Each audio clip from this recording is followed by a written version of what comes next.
జనాంగమ వాక్య భాగములకు వెళ్ళిపోదాం. మనం గత కొన్ని వారాలుగా మరి అపోస్తులైన పౌలు పరిచర్యలో భాగస్వాములైన స్త్రీల గురించి మనం నేర్చుకుంటూ ముందుకు వెళతా ఉన్నాం. సంఘ క్షేమాభివృద్ధిలో ఒక దైవజనుడు ఒక మంచి సేవ చేయాలి అంటే పురుషులు పాత్ర ఎంత ప్రాముఖ్యమైనదో, ఎంత ఘనమైనదో అలాంటి ఘనమైన పాత్ర స్త్రీలైన వారు కూడా వహించారు. పౌలు అనేక దేశాలకు వెళ్ళి సువార్తను ప్రకటించాడు. అనేక ప్రాంతాల్లో అనేక ఆత్మలను సిద్ధపాటు చేశాడు, శిష్యులను తయారు చేశాడు. ఇలాంటి అద్భుతమైన పరిచర్య పౌలు పరిచర్య. నేటి దినాల్లో అలాంటి పరిచర్య చేయాలి అంటే పౌలు సంఘానికి ఏమి నేర్పిస్తా ఉన్నాడు అంటే, ఈరోజు మరొక ఆత్మీయ సహోదరు గురించి మీ ముందు ఉంచడానికి నేను ఇష్టపడుతూ ఉన్నాను. దేవుని పిల్లలుగా జాగ్రత్తగా ఆ మాటలు మనం చదువుదాము. కొలస్సీ సంఘంకి పౌలు ఒక పత్రిక రాశాడు. అందులో ఒక సహోదరి పేరు వ్రాశాడు. ఆమెను గురించి ఈరోజు కొన్ని విషయాలు మనము పరిశీలన చేయబోతా ఉన్నాం. కొలస్సీ పత్రిక 4వ అధ్యాయం మనందరికీ తెలిసిన మాటే మీ ముందు ఉంచడానికి నేను ఇష్టపడుతూ ఉన్నాను. జాగ్రత్తగా ఆ విషయాలు మనము పరిశీలన చేద్దాం.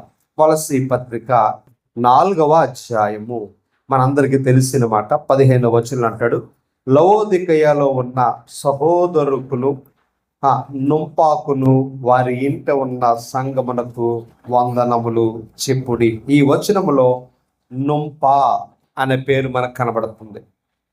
నుంపా ప్రాచీన కాలములో ప్రాచీన పండితులు నుంప అంటే పురుష లింగానికి సంబంధించిన పేరు అని ప్రాచీన సంఘ నాయకులు లేకపోతే ప్రాచీన సంఘ పితరులు ఆ పదాన్ని వాడారు.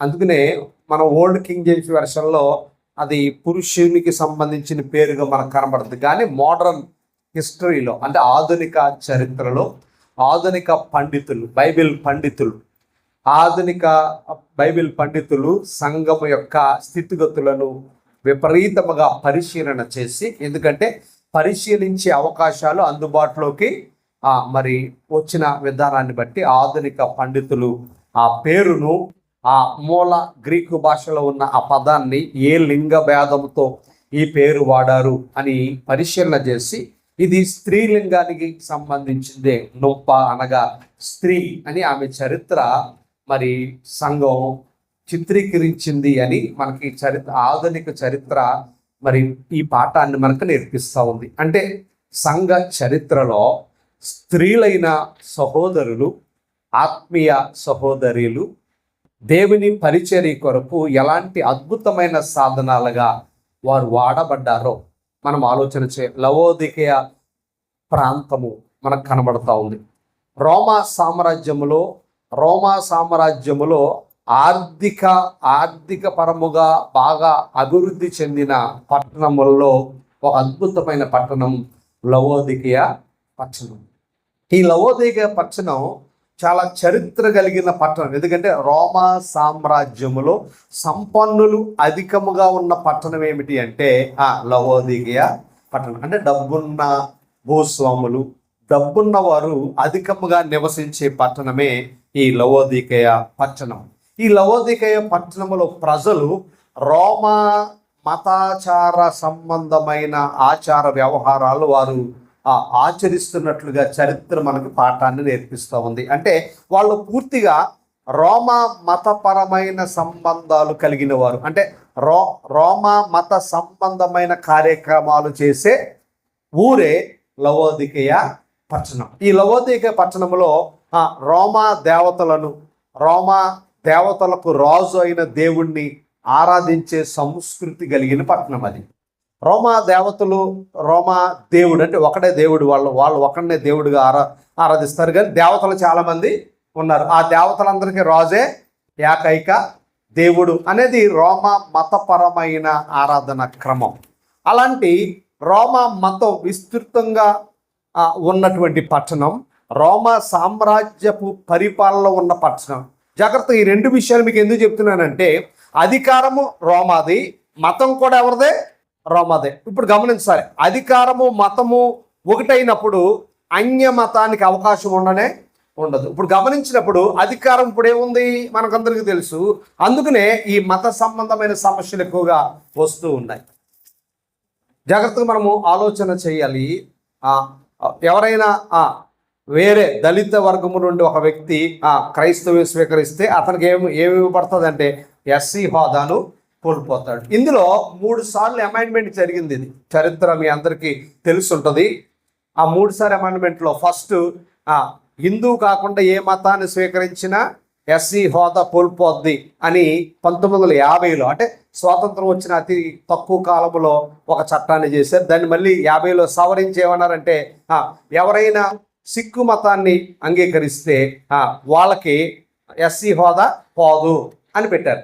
తర్వాత మరి కొంతకాలానికి ఎవరైనా బౌద్ధ మతాన్ని అనుసరిస్తే వాళ్ళకి ఎస్సీ హోదా పోదు. ఒక క్రైస్తవుడిగా మారితేనే ఎస్సీ హోదా. అంటే క్రైస్తవం మీద ఎంత కక్ష ఆ కాలంలో ఆనాటి నాయకులకి ఉందో మనకు అర్థం కావాలి. ఇంకొక విషయాన్ని నేను మీకు జ్ఞాపకం చేయాలని ఆశపడుతున్నాను. ఎప్పుడైతే క్రైస్తవ్యానికి శ్రమలు విస్తరించాయో అక్కడ సంఘము కూడా ఏమవుతుందంటే విస్తరిస్తుంది. ఈ విషయం ఎప్పుడు చరిత్ర మనకు నేర్పిన అద్భుతమైన పాఠం. కాబట్టి దేవుని పిల్లలుగా మనం ఆలోచన చేయవలసిన విషయం, జాగ్రత్తగా మనం పరిశీలన చేయవలసిన విషయం. నేను రీసెంట్గా ఒక టూ మంత్స్ బ్యాక్ పెళ్లి చేసి మొన్నే దాన్ని నేను సబ్మిట్ చేసినప్పుడు వాళ్ళు నా డేటా తీసుకున్నారు. మీరు బాప్తిసం ఎక్కడ పొందారు, మీరు సర్టిఫికేట్ ఎక్కడ ట్రైనింగ్ అయ్యారు, మొత్తం డేటా అంతా తీసుకున్నారు. ఇదేంటండి ఎప్పుడు తీసుకోలేదంటే పైన నుంచి మాకు ఆర్డర్స్ వచ్చినాయండి. ప్రజెంట్ మీరు ఎన్ని చర్చిలు నడిపిస్తున్నారు, ఏ చర్చిలు నడిపిస్తున్నారు, ఎక్కడెక్కడ మీరు ఈ కార్యకలాపాలు చేస్తున్నారు. ఎందుకు ఈ మాట చెప్తున్నాను అంటే సాప కింద నీరులాగా ఎవరు పనాలు చేసుకుంటా వెళ్ళిపోతున్నారు.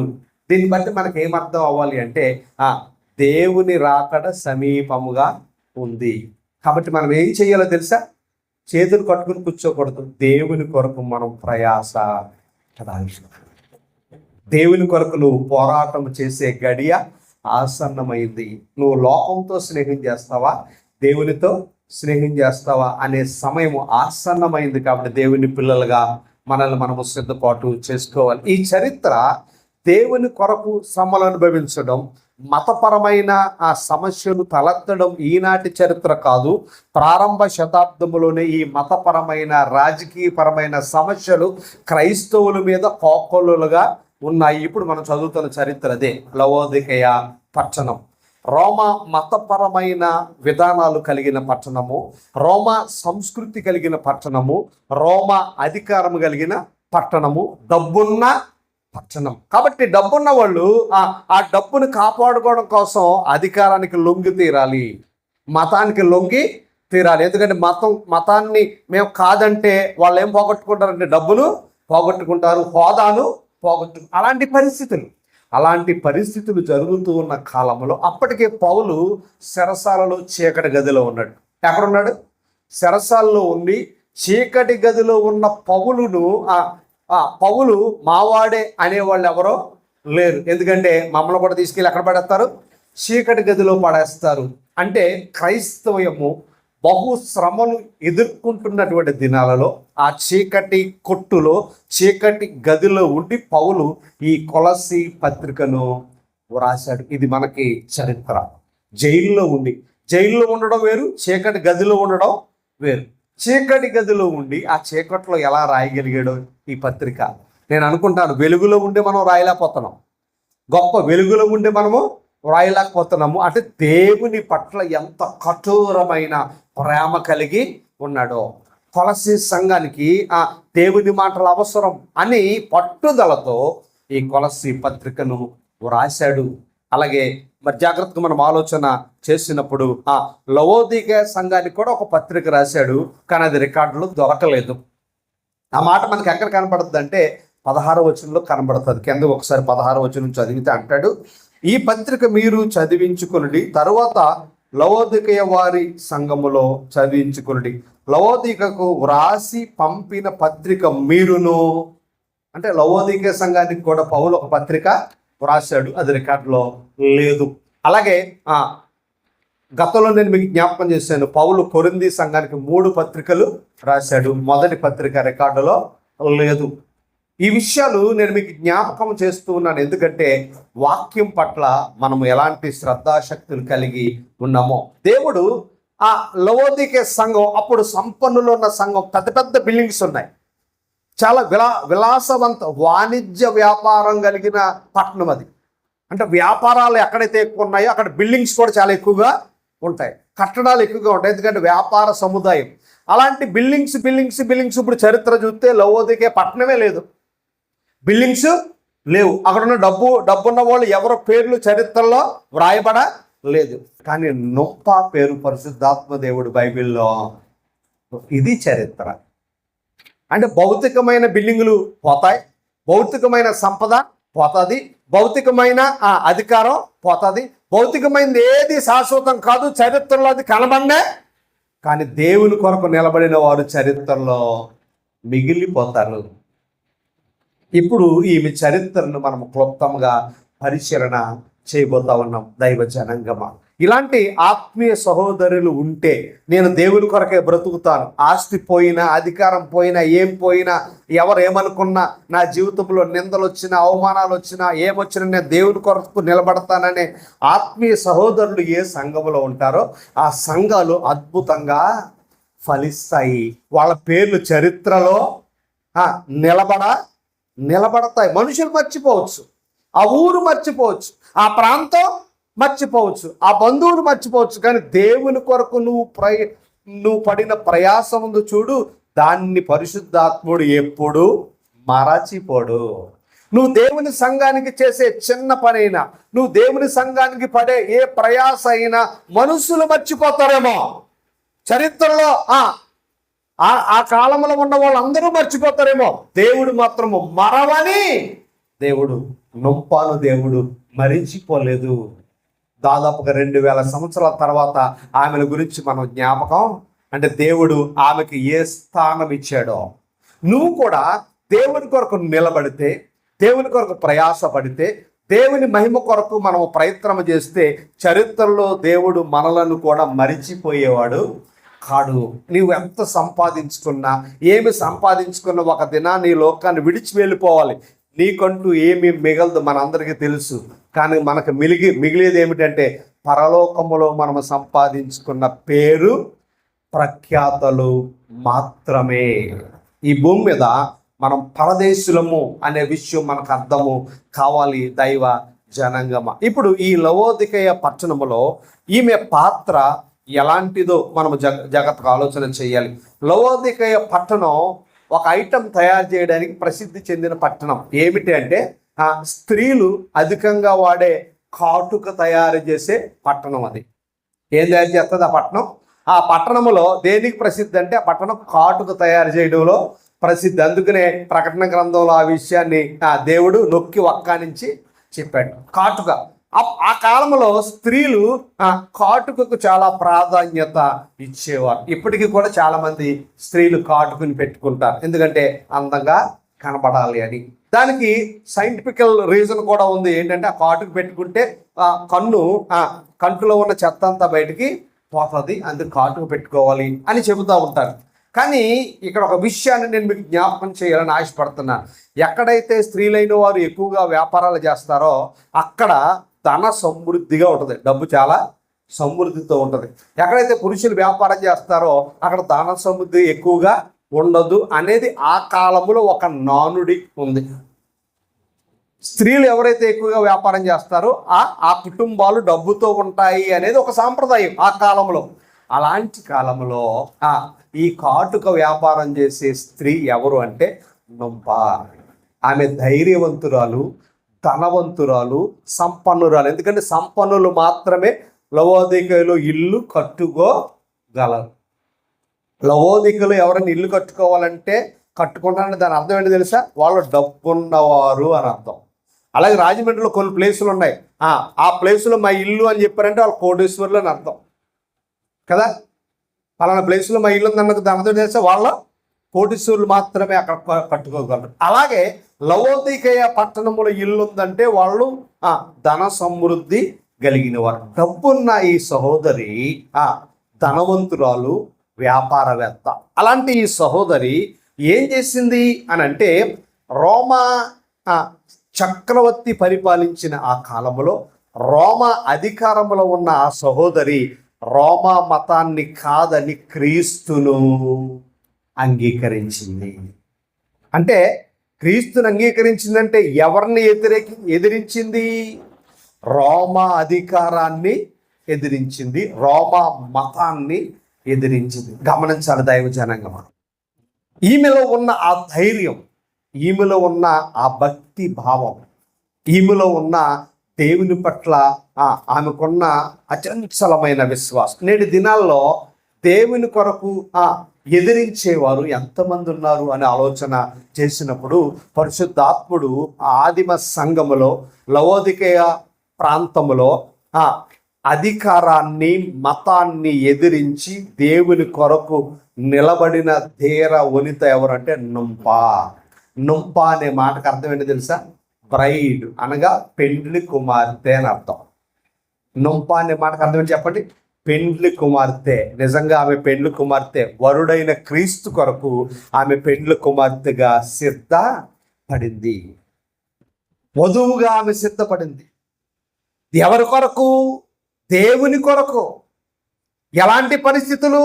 క్రైస్తవుడని చెబితే జైల్లో వేసే పరిస్థితులు, క్రైస్తవుడని చెబితే చీకటి కొట్టులో వేసే పరిస్థితులు, క్రైస్తవ్యాన్ని ప్రోత్సహిస్తే చీల్చి చెండాడే పరిస్థితులు, క్రైస్తవుడని చెప్పుకుంటే అన్నం దొరకని పరిస్థితి, వస్త్రాలు దొరకని పరిస్థితి, ఏమీ దొరకని పరిస్థితి, శిక్షించబడే పరిస్థితి. అలాంటి పరిస్థితుల్లో నొప్ప దేవుని కొరకు నిలబడిన ధీరురాలు, ధైర్యశాలి. దేవుని పిల్లలుగా మనం ఆలోచన చేయాలి. అంటే సంఘం అభివృద్ధి చెందాలి అంటే ఇలాంటి ధైర్యవంతులైన ఆత్మీయ సహోదరులు సంఘానికి కావాలి. దేవుని కొరకు ప్రాణమిచ్చే త్యాగం కలిగిన దేవవంతులు సంఘానికి కావాలి. అలాంటి విలువైన సహోదరులు ఏ సంఘములో ఉంటారో, దేవుణ్ణి ప్రేమించడానికి, సంఘాన్ని ప్రేమించడానికి, సంఘ క్షేమాభివృద్ధికి ఏ తల్లి అయితే, ఏ చెల్లైతే, ఏ అక్క అయితే ప్రయాసపడుతుందో వాళ్ళ పేర్లు చరిత్రలో పరిశుద్ధాత్ముడు జ్ఞాపకము పెట్టుకుంటాడు అని చరిత్ర మనకు పాఠం నేర్పిస్తూ ఉంది. కాబట్టి దేవుని పిల్లలుగా దేవుని కొరకు నువ్వు ప్రయాసపడితే నీ పేరును దేవుడు తన గ్రంథములో లిఖించుకుంటాడు. ఆయన మరిచిపోయే దేవుడు కాదు, ఆయన ఘనతనిచ్చే దేవుడు. భౌతికమైన ఆశీర్వాదాల కొరకు నువ్వు దేవుడి దగ్గరికి వస్తున్నావు కదా, దేవా నాకు అది కావాలి, ఇది కావాలి, అలా చెయ్యాలి, ఇలా చెయ్యాలి, నువ్వు నన్ను దీవించు అని దైవ దీవుల కొరకు వస్తున్న మనందరము, వచ్చిన మనమందరము దీవెనలు పొందుకుంటూ కేవలం దేవుని కొరకే రావడం కాకుండా దేవుని కొరకు నిలబడితే దేవుడు నిన్ను ఉన్నతమైన స్థానములో పెడతాడు. అంటే దేవుని దగ్గరికి దీవెని కొరకు రాకూడదు, దేవుని దగ్గరకు ఆశీర్వాదం కొరకు రాకూడదు. ఎందుకంటే ఆయన చెప్పాడు, నువ్వు నా దగ్గరికి దీవెని కొరకు రాకు, ఎందుకంటే నేను నీకు ఇస్తాను కదా. నువ్వేమి తినాలో, ఏమి తాగుతామో, ఏమి ధరించుకుందామో అది లోకం ఆలోచిస్తావు, అది నీ పని కాదు. దీవెని కొరకు కాదు నా సన్నిధికి నువ్వు రావడానికి. నా సన్నిధిలో నువ్వు పరిచారకురాలుగా రావాలి, నా సన్నిధిలో ఒక ఆరాధికురాలుగా రావాలి, నా సన్నిధిలో ప్రార్థించే తల్లిగా రావాలి, నా సన్నిధిలో సేవకునికి కుడిభుజంగా ఉండడానికి నువ్వు రావాలి. అంతేగాని దీవుల కొరకు నువ్వు రావాల్సిన పని లేదు. నువ్వు ఇంటికాడ ఉన్నా నేను నిన్ను దీవిస్తాను. ఎందుకంటే ఆయన నీతిమంతుల మీద, అనీతిమంతుల మీద తన వర్షాన్ని కుమ్మరిస్తాడు. నువ్వు మందిరానికి రాకపోయినా నీ పిల్లలు ఫస్ట్ క్లాస్లో పాస్ అవుతారు, నువ్వు ప్రార్థనకు రాకపోయినా నీ వ్యాపారాలు బాగుంటాయి. కాబట్టి భౌతికమైన ఆశీర్వాదాల కొరకు నువ్వు దేవుని దగ్గరకు రాకూడదు. ఎందుకు రావాలి దేవుని దగ్గరకు? ఆయన సువార్త కొరకు ప్రయాసపడడానికి రావాలి, ఆయన కొరకు బ్రతకడానికి రావాలి, ఆయన మహిమను, ఆయన ప్రభావాన్ని లోకానికి చూపించడానికి రావాలి, ఆయన కొరకు ప్రార్థన చేయడానికి రావాలి, ఆయన కొరకు ఆరాధించడానికి రావాలి, ఆయన కొరకు వాక్య పరిచర్యలు ఉండడానికి రావాలి, ఆయన కొరకు అనేక ఆత్మలను సంపాదించడానికి నువ్వు దేవుని సన్నిధికి అలాగొచ్చేవాళ్ళు ఎంతమంది ఉన్నారు? ఇలాంటి నొంపాలాంటి సహోదరులు సంఘానికి ఒకరు ఉంటే చాలు, ఒక సంఘం కట్టబడతాయి. ఆ లవోదికేయ ప్రాంతంలో అక్కడ రాశాడు, వారి ఇంటి ఉన్న సంఘమునకు వందనము చెప్పుడి. తన డబ్బున్న ఇంటిని దేవుని మందిరముగా మార్చేసింది. మీరు డబ్బున్న ధనవంతులు ఇల్లు గదులు చాలా పెద్దగా ఉంటాయి, చాలా పెద్ద గదులు ఉంటాయి. చరిత్రలో రాయబడింది, ఆమె భోజనశాలలో కూర్చుంటేనంట, అంటే మనకులా కుర్చేసి కూర్చుంటే 150 మంది కూర్చుంటారంట. డైనింగ్ హాల్ అంత పెద్దది. ఆమె చరిత్ర రాయబడింది. అంటే ఆవిడ ఎంత ధనవంతురాలో చూడండి, ఆవిడ ఎంత ధనవంతురాలో చూడండి. ధనవంతులు వీళ్ళు ఎప్పుడు విశాలంగా ఉంటాయి కదా. అంత పెద్ద ఇల్లు కట్టుకుంది, ఆ ఇంటిని దేవుని సంఘానికి ఇచ్చింది. ఎంత యోగ్యురాలో! దేవుని సంఘానికి ఇల్లునే ఇచ్చిందట. దేవుని సంఘానికి నువ్వేమిచ్చావు? సంఘ క్షేమాభివృద్ధులు నువ్వేమి ఇస్తున్నావు? సంఘాన్ని అభివృద్ధి పరచడానికి, నూతన ఆత్మలను సంపాదించడానికి, సంఘం బలోపేతం అవడానికి, సంఘం ఆత్మీయంగా బలపడడానికి, సంఘం ఆత్మీయంగా స్థిరపడడానికి నువ్వేమి ఇవ్వగలుగుతున్నావు? నీ చేతి ద్వారా దేవుడు నీకు ఇచ్చిన దాన్ని ఇచ్చేవారిగా మనం ఉన్నామా? రాయబడింది చరిత్ర, ఆమె ఇంటిని దేవుని సంఘానికి ఇచ్చిన ఆత్మీయ సహోదరి. పౌలు గురించి ఒక భక్తుడు రాస్తూ అన్నాడు, పౌలు అంత అద్భుతమైన పరిచర్య చేయడానికి పౌలు వెనకాల డబ్బు ఇవ్వడానికి ఎప్పుడు సిద్ధంగా స్పాన్సర్స్ ఉండేవారట. ఎప్పుడు సిద్ధంగా డబ్బు పట్టుకుని పౌలు గారు ఏం చెప్తాడు ఇచ్చేద్దామని, పౌలు గారు ఏం చెప్తాడు ఇచ్చేద్దామని ఎప్పుడు సిద్ధంగా ఉన్నారట. అందుకే పౌలు అంత గొప్ప సేవ చేశాడు. ఇల్లు ఇచ్చిన వాళ్ళు ఉన్నారు, డబ్బు ఇచ్చిన వాళ్ళు ఉన్నారు, బంగారం ఇచ్చిన వాళ్ళు ఉన్నారు, వాళ్ళ జీవితాన్ని ఇచ్చిన వారు ఉన్నారు. పౌలు ఒక్కడంత గొప్ప సేవ చేశాడు. వెనకాల పౌలు కోసం డోనర్స్ ఎప్పుడు సిద్ధంగా. అయ్యగారు ఏమిమ్మంటారు, కార్యక్రమం అవుతుంది ఏం చేయమంటారు, దేవుని పనులు ఏం చేయాలి, మన సంఘం బాగుండాలి, అభివృద్ధి చెందాలి, ఆత్మీయంగా స్థిరపడాలంటే ఏం చెయ్యాలి అని ఎప్పుడు అడుగుతూ ఉండేవారట పౌలు గారిని. అయ్యా మమ్మల్ని ఏమేమంటారు? నొంప అలాంటి ఆత్మీయురాలు, దేవునికి ఇవ్వడానికి నిత్యము సిద్ధపడిన తల్లి. అలాంటి తల్లులుంటే సంఘాలు ఎందుకు అభివృద్ధి చెందవు? అలాంటి తల్లులుంటే ఆరాధన ఎందుకు అద్భుతంగా ఉండదు? అలాంటి తల్లులుంటే దేవుడు ఆ జీవితాల్లో ఎందుకు అద్భుతాలు చేయడు? ఎంత మంచి తల్లి చూడండి. దైవ జనాంగమా, తన ఇంటిని దేవుని మందిరముగా మార్చిన ఆత్మీయ తల్లి. దేవుని పిల్లలుగా దేవునికి ఇచ్చి చెడిపోయిన వారు ఎవ్వరూ చరిత్రలో లేరు. నుంపను బహుశా ఆ లవోదికేయ ప్రాంతం ఇప్పుడు వెళ్తే ఏం కనబడదు మనకి, అసలు ఇల్లులే లేవు. కానీ ఈమె చరిత్ర మాత్రం రికార్డులో అలాగా వ్రాయబడింది. అంటే దేవుని కొరకు ప్రయాసపడితే దేవుడు చరిత్రలో మనల్ని మరచి పోడు అని లేఖనం ఎంతో స్పష్టంగా మనకు బోధిస్తూ ఉంది. దైవ జనాంగమా, తన ఇంటిని ఇవ్వడం గొప్ప అయితే ఆనాటి ప్రభుత్వాన్ని ఎదిరించి నిలబడడం అనేది ఇంకా గొప్ప విషయం. ఆనాటి మతాన్ని ఎదిరించి దేవుని కొరకు నిలబడడం అనేది ఇంకా అద్భుతమైన విషయం. దైవ జనాంగమా, పాత నిబంధన చరిత్రలో మందిరానికి చాలా ప్రాధాన్యత ఉంది. సొలొమోను కట్టించిన మందిరం. కానీ కొత్త నిబంధన చరిత్రలో మందిరానికి ప్రాధాన్యత లేదు. దేనికి ప్రాధాన్యత ఉంది అంటే, ఎవరైతే తన ఇంటిని మందిరముగా చేశారో వాళ్లకు దేవుడు ప్రాధాన్యత ఇచ్చాడు. అందుకనే పరిశుద్ధాత్ముడు కొలస్సీ పత్రికలో ఆ నుంపా పేరును వ్రాయించాడు. తన ఇంటిని మందిరముగా మార్చిన ఆత్మీయ సహోదరి. దేవుని పిల్లలుగా ఈ మాటలు మనం ఆలోచన చేసినట్లయితే ఇప్పుడు ఆ వచనాన్ని మనము జాగ్రత్తగా పరిశీలన చేద్దాము. 15వ వచనం ఏమంటూ ఉన్నాడంటే, జాగ్రత్తగా, లవోదికలో ఉన్న సహోదరులకును నుంపాకును వారి ఇంటి ఉన్న సంఘమునకు వందనములు చెప్పుడి అన్న పదం వాడబడింది. ఏం చెప్పమన్నాడు? వందనములు చెప్పుడి. ఈ పదాన్ని మనం జాగ్రత్తగా ఆలోచన చేసినప్పుడు మూల భాషలోకి వెళితే వందనములు చెప్పుడు అనే మాటకు ఏమని మనకు కనబడతా ఉందంటే, హృదయపూర్వకమైన ఆలింగనం. తెలుగు తర్జుమాలో వందనం అంటే నోటుతో చెప్పేది కాదు. అది మనం అక్కడ నోటుతో అంటున్నాము, కానీ వందనం అనే మాటకు అర్థం ఏంటో తెలుసా? ఒక వ్యక్తికి వందనం చెప్పడం వేరు, ఆత్మీయంగా ఆ వ్యక్తిని కౌగలించుకుని ముద్దు పెట్టుకుని వందనం చెప్పడం వేరు. అలా ఒక బిడ్డను మనకిష్టమైన వాళ్ళని ముద్దు పెట్టుకుని కౌగలించుకుని వందనం చెప్పినప్పుడు మన ప్రేమను వాళ్ళకి ఏం చేస్తాం? కృతజ్ఞతా భావంతో వ్యక్తపరుస్తాము. మీరు జాగ్రత్తగా గమనించాలి. ఈ కౌగిలింత అనేది నేటి దినాల్లో అది అవమానకరంగా మారింది. కానీ కౌగులించుకోవడం, ముద్దు పెట్టుకోవడం అనేది ఆ పవిత్రతకు, ఆ నిష్కలంకమైన ప్రేమకు అవి గుర్తు. కాబట్టి ఆదిమ సంఘంలో పౌలు అది రాశాడు. ఏమన్నాడు? ముద్దు పెట్టుకోండి, వందనము చెప్పండి. ఎందుకు ఈ మాట మనం ఆలోచన చేస్తాం అంటే, దగ్గరగా ఒక వ్యక్తిని మనం ఎప్పుడు కౌగులించుకుంటామో మనకు దగ్గరగా ఉండి మన ప్రేమను వ్యక్తపరుస్తాం, మనలో ఉన్న కృతజ్ఞతను వ్యక్తపరుస్తాం. ఇప్పుడు పౌలు వందనము చెప్పుడు అంటే ఎక్కడో దూరంగా లేను, నేను దగ్గరగా ఉన్నాను. ప్రేమపూర్వకమైన వందనం ఇది, ప్రేమపూర్వకమైన కృతజ్ఞత. ఏదో కనిపించారు కదా వందనాలు చెప్పాలి కదా అన్నట్టు కాదు, ముఖం కనబడింది కాబట్టి వందనాలు చెప్పాలి అన్నట్లు కాదు.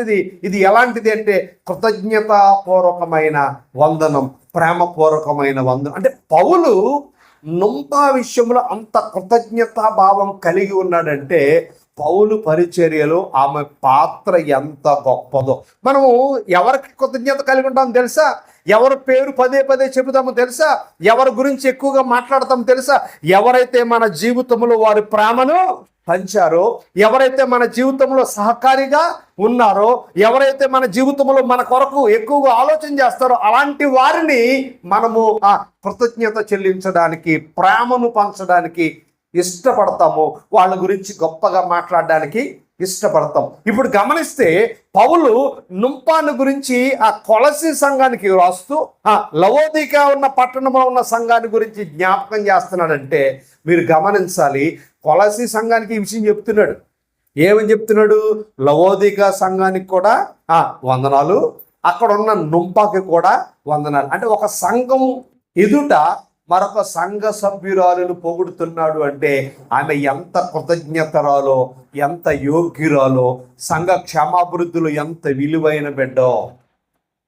కాబట్టి దేవుని పిల్లలుగా మనం ఆలోచన చేసినప్పుడు, సంఘ క్షేమాభివృద్ధిలో నీవు నిలబడినప్పుడు దేవుడు మరిచిపోడు, మనుషులు కూడా చెప్పండి మరచిపోరు. మరిచిపోలే నొంపాను ఆమె ఆత్మీయ జీవితాన్ని, దేవుని కొరకు ఆమె చూపించిన ప్రేమను మరిచిపోకుండా ఎంత కృతజ్ఞతా భావంతో ఆ మాట పలుకుతున్నాడు. చూడండి ఎంత ప్రేమతో పౌలు ఆ మాట పలుకుతున్నాడో. లవోదిక సంఘంలో చాలా మంది ఉన్నారు, కొలసి సంఘంలో చాలా మంది ఉన్నారు. వాళ్ళు ఎవరి పేర్లు పౌలు మాట్లాడలేదండి, అందరి పేర్లు ఎత్తట్లేదండి. అని అందరి మీద పౌలుకు ప్రేమ లేదా? అందరి పేర్లు ఎందుకు రాయలేదు? అందరి పేర్లు రాయడు, పరిశుద్ధాత్ముడు కూడా అందరి పేర్లు రాయడు. ఎవరైతే నిలబడతాడో వారి పేర్లు మాత్రమే రాస్తాడు. పిలవబడిన వారు అనేకులు, చేర్చబడిన వారు, ఆ చేర్చబడిన వారి లిస్టులో నుంపా ఉంది. ఆత్మీయ సంఘాభివృద్ధిలో ఆత్మీయ సహోదరి. ఆమె చూపించిన చొరవ, ఆమె చేసిన కార్యాలు పౌలు శుభాకాంక్షలు చెప్తున్నాడు కృతజ్ఞతాభావముతో. తన గురించి గొప్పగా మాట్లాడుతూ ఉన్నాడు. జాగ్రత్తగా మనం ఆలోచన చేసినప్పుడు. కాబట్టి ఆమె పేరుకు తగ్గ జీవితం, పెండ్లి కుమార్తె. నుంప అనే మాటకు అర్థము పెండ్లి కుమార్తె, దేవుని కొరకు సిద్ధపడింది. పెండ్లి కుమార్తె పెండ్లి కొరకు ఎలాగా సిద్ధపడతాడు, వరుడు కొరకు పెండ్లి కుమార్తె ఎలా సిద్ధపడుతుందో, పెండ్లి కుమార్తె ఏం చేస్తుంది? వరుడు కొరకు సిద్ధపడుతుంది, తను తాను అలంకరించుకుంటుంది కదా, అన్ని రకాలుగా సిద్ధపడుతుంది. యూదా సాంప్రదాయంలో వివాహము చేసుకుపోయే కన్యక అన్ని పనులు చేయడానికి సిద్ధపడాలి. అందుకనే ప్రధానమైన తర్వాత సంవత్సరం గ్యాప్ వస్తుంది వాళ్ళకి. ఎంత? మనమైతే 3 నెలలకు వెంటనే చేసేస్తాం మనం కదా. వాస్తవంగా వాళ్ళు సంవత్సరం గ్యాప్ ఇస్తారు. ఎందుకు సంవత్సరం గ్యాప్ అంటే ఆడమ్మాయి ఏమో సిద్ధపడాలి, మగపిల్లడు కూడా సిద్ధపడాలి. ఈ అమ్మాయి ఎలా సిద్ధపడాలంటే అక్కడ యోదయ సాంప్రదాయం ఆ కాలంలో అదంతా రాతి ప్రాంతం అంటే అన్ని రాళ్ళు ఉన్న ప్రాంతం అనమాట.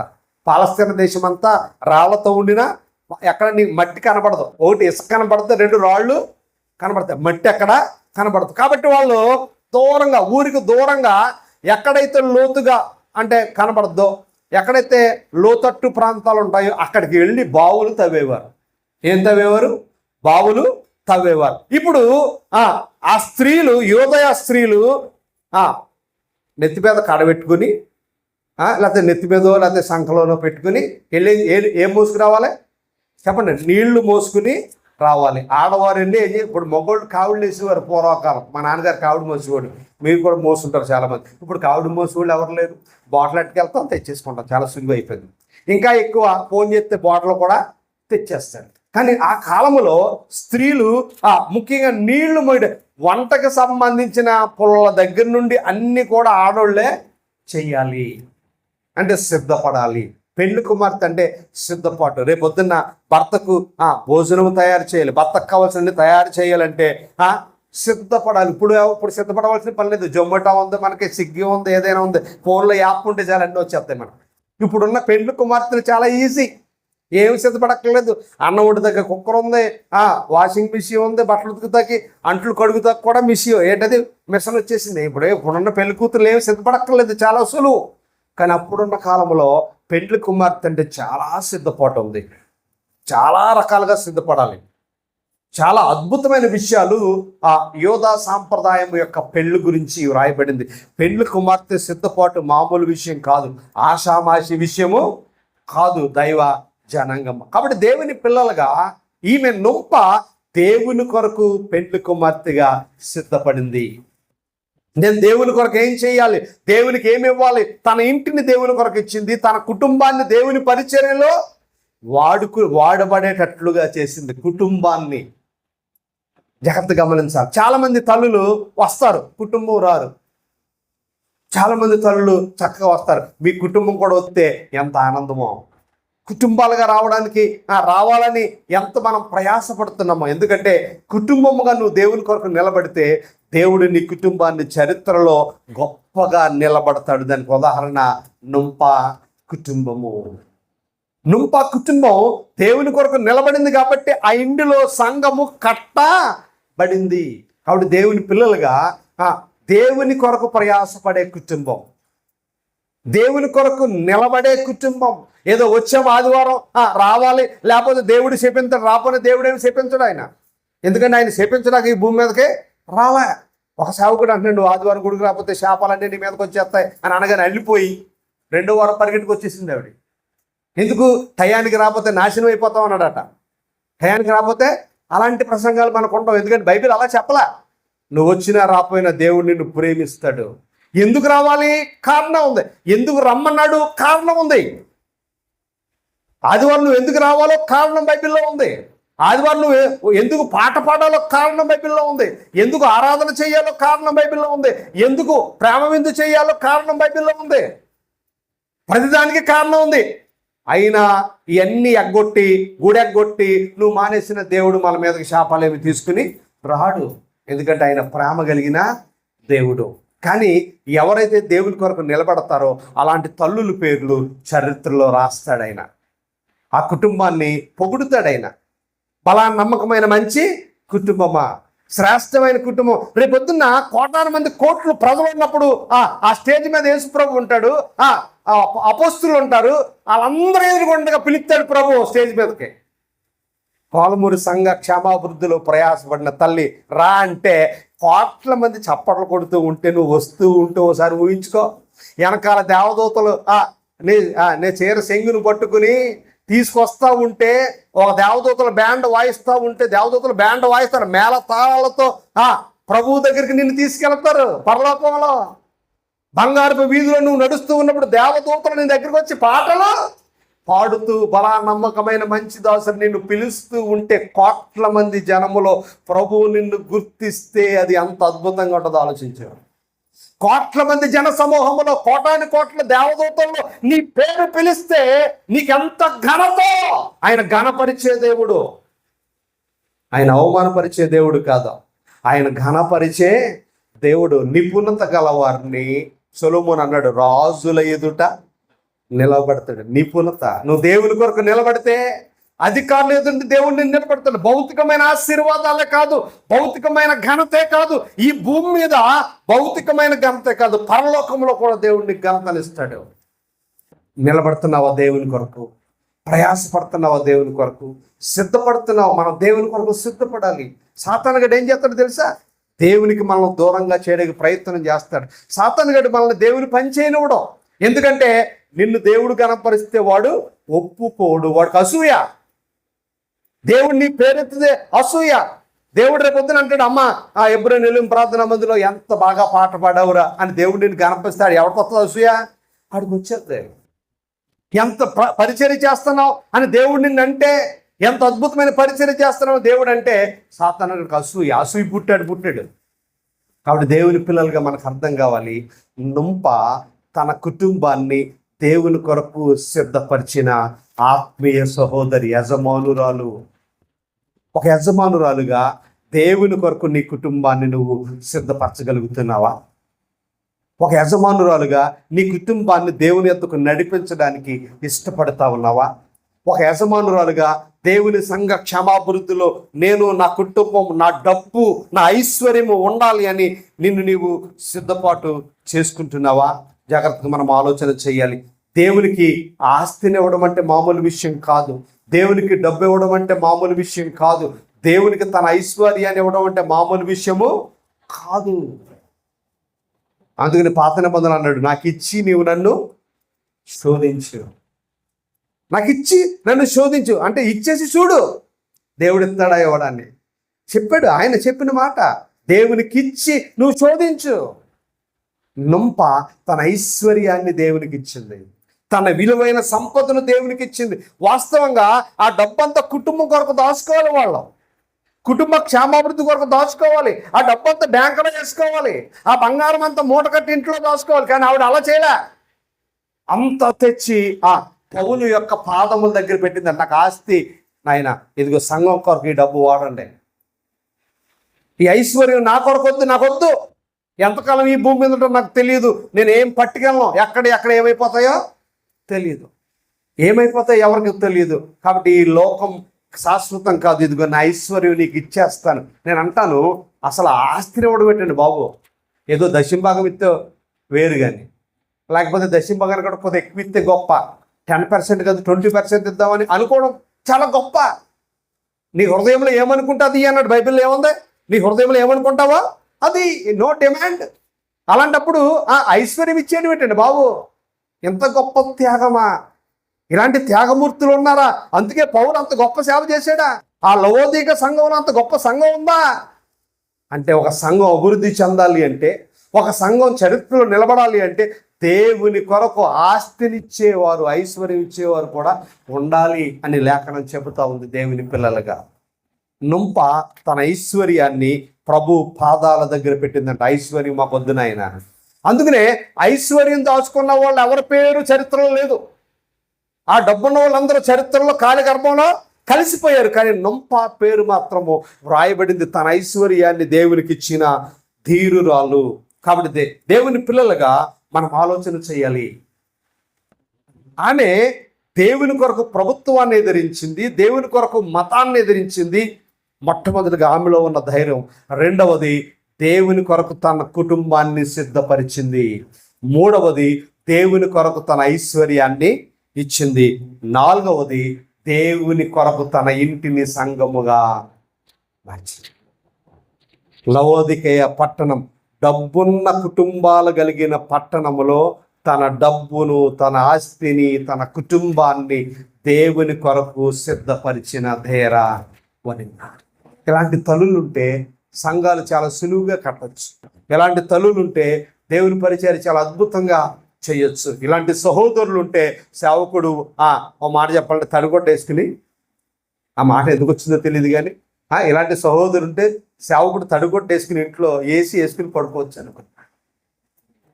దేవుని కొరకు ఒక ఆత్మీయ సహోదరిగా నువ్వు సిద్ధపడాలి. సేవకుడు వల్ల ఏమి సంఘం అభివృద్ధి చెందదు. ఒక ఆత్మీయ తల్లిగా, ఒక నుంపలాగా నువ్వు సిద్ధపడితే సంఘం అభివృద్ధి చెందుతుంది. ఒక నుంపలాగా నీ కుటుంబాన్ని దేవునికి ఇస్తే సంఘం కట్టబడుతుంది. ఒక నుంపలాగా దేవుని కొరకు నువ్వు లోకాన్ని ఎదిరిస్తే దేవుడు గణపరచబడతాడు. అంటే లవోదిక పట్టణములో దేవుడు గణపరచబడ్డాడు, సంఘం కట్టబడింది అంటే కారణము నుంప కుటుంబం. నేను అంటాను, మన కుటుంబం దేవుని కొరకు ఎలా ఉంది?